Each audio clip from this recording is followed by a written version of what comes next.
Waldaan godinaalee Oromiyaa naannoo Amaaraatti waldaan geessan irratti baname aleellaa jijjiirama dimoogiraafii uummataa hawaasummaa fi siyaas dinagdee naannichaa keessatti fiduu akka ta'e barruuwwan hayyootaa fi xiinxaltootaan barraa'e mul'isa. Uummataa dhaabsisuun saamichi bal'aan adeemsifamaa jiraachuu ragaaleen OMN ni mul'isu. Godinoota Wallagga Bahaa, Horroo Guduruu Wallaggaa fi Shawaa Bahaa aanaa Adaamaa keessatti qonnaan bultoota ukkaamsuun birrii 200,000 hanga 600,000 irraa fudhataa jiru jedhame. Uummanni sababa doorsifamuu fi akeekkachiifamuuf rakkoowwan saamichaa fi kanneen biroo garee kanaan irra ga'ullee himachuurraa humnoonni mootummaa yeroo adda addaa bakkoota garaagaraatti ajjeechaa seeraan alaa uummata nagaa irratti raawwachuutti fanii jiraachuun himame. Godina Wallagga Lixaa aanaa Mana Sibuu keessatti fulbaana 21 bara 2023 namoota 10 ol rasaasaan rukutaman keessaa namoonni 5 battala du'uu OMN maddeen irraa odeeffatee jira. Sababa waraana bilisummaa Oromoo deeggartu jedhuu fi caasaa waraana bilisummaa Oromooti jedhuun namoota nagaa irratti ajjeechaan seeraan alaa raawwatamaa ture itti fufee jiraachuutu ibsame. Godina Wallagga Lixaa aanaa Mana Sibuu fi akkasumas Qeellam Wallaggaa keessatti ajjeechaan jimlaa fi qeenxeen taasifamu irra deddeebiin haala suukkanneessaan raawwatamuun itti fufee jira. Daandiin guddichi Geedoo Gooban irraa kaasee hanga mana beenyaa achumaanis gara Kombolchaa yookaan Fincaaf Shaambuutti geessu hawaasa rakkisaa jiraachuun himame. Karaan kun ciccitee waan jiruuf keessattuu wayita roobaa dhoqqaa'uun konkolaataa qabee imaltoota rakkoof saaxilaa akka tureef jiru maddeen OMN itti himan. Akka hawaasni naannoo jedhaa jirutti dirqama nutti ta'ee yeroo dhimmaaf deemnu hunda konkolaataa keessaa buunee duubaan dhiibna jechuun dubbatanii jiru. Jiraataan naannoo sanii tokko akka jedhutti rakkoo kana ijoollummaa koorraa kaasee hangammaa qaamaa qalbiinan beekaa jedha. Ayyaanni Irreechaa bara 2023 biyyoota addunyaa garaagaraa keessatti kabajamuutti fufee jira. Biyya Kanaadaatti hawaasni Oromoo bulchiinsaa Albertaa magaalaa Kaalgaarii fulbaana 24 bara 2023 dilbata kaleessaa ayyaana Irreechaa haala gaarii ta'een kabajaa oolanii jiru. Irreechi hawaasa Oromoo magaalaa Kaalgaariitti kabajame kun sirna irreeffannaa kanarratti hawaasni magaalaa Kaalgaarii maanguddoon dubartoonni qeerroof qarreen uffata aadaa Oromootiin faayamanii argamanii jiru. Jiraattonni magaalaa Kaalgaarii ayyaana Irreechaa kana irratti argaman ayyaanichaa eebba maanguddootiin bananiiru.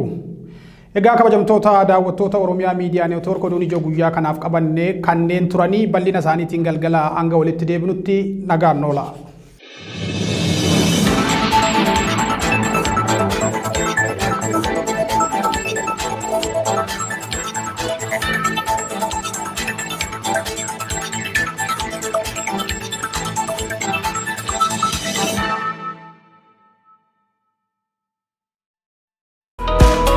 Odeeffannoo wayitaawaa OMN YouTube irratti hordofuuf subscribe godha.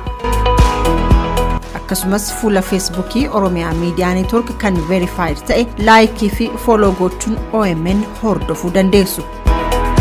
Twitter irrattis @Oromiyaa Miidiyaadhaan OMN argattu. Odeeffannoo wayitaawaa fi qulqulluu OMN irratti hordofaa. OMN ijaa fi gurra uummataa. Lama tarkaanfii irratti fudhatameen battalumatti ajjeefamuu isaanii raayyaan ittisa biyyaa Itoophiyaa beeksiseera. Dhaloonni Ingilizii dhufu tamboo akka hin xuunneef irratti hojjechaa jiraachuu mootummaan biyyattii beeksise. Ingilizitti dhaloonni dhufu akka tamboo hin xuunne seerri dhorkuuf bahuuf jira. Biyyattiin bara 2030tti xuuxxaa tamboo irraa bilisa akka taatuuf mootummaan karoora qabateera. Muummichi ministeeraa Riishi Sunak dhaloonni biyya isaaniitti aanu akka tamboo bitachuu hin dandeenyetti seera tokko baasuuf irratti hojjetaa jiru jedhameera. Ingiliziin bara 2030tti tamboo xuuxuurraa bilisa akka taatuuf lakkoofsa daldaltoota warra tamboo gurguran hir'isuun barbaachisaa ta'uusaa dubbii himaan mootummaa biyyattiin itti himaniiru jedha Reuters. Mootummaan kan yaadee jiru seerri kun kallattiin warra oomishanii fi xuuxan osoo hin taane warra gurguran yookaan daldalan irratti xiyyeeffata.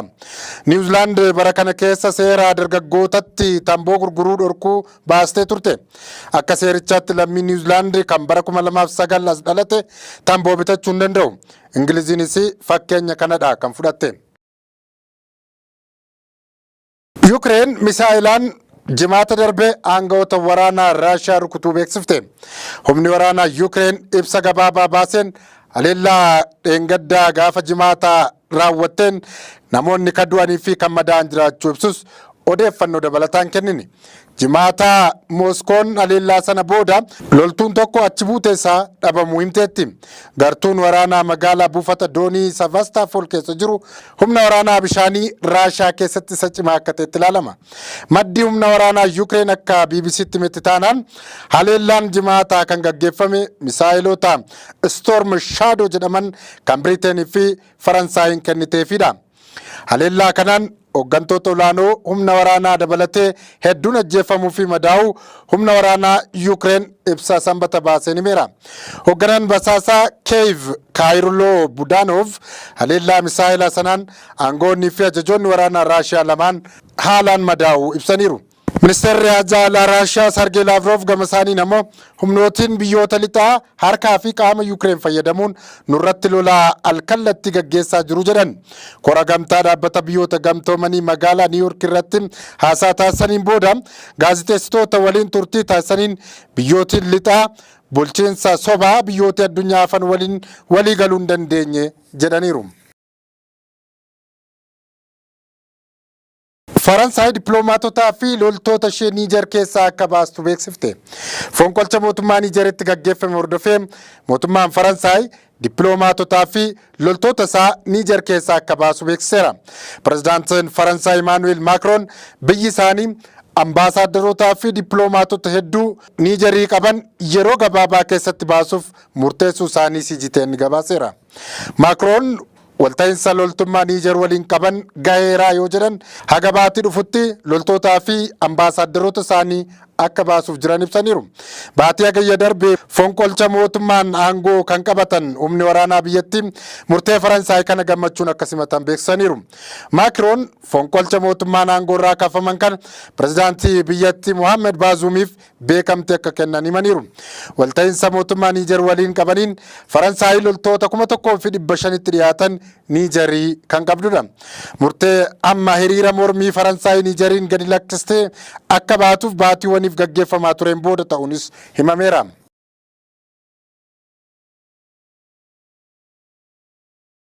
Egaan kabajamtoota daawwattoota keenyaa oduu guyyaa har'aaf qabannee kanumaan goolabnaa turtii gaarii isiniin jenna.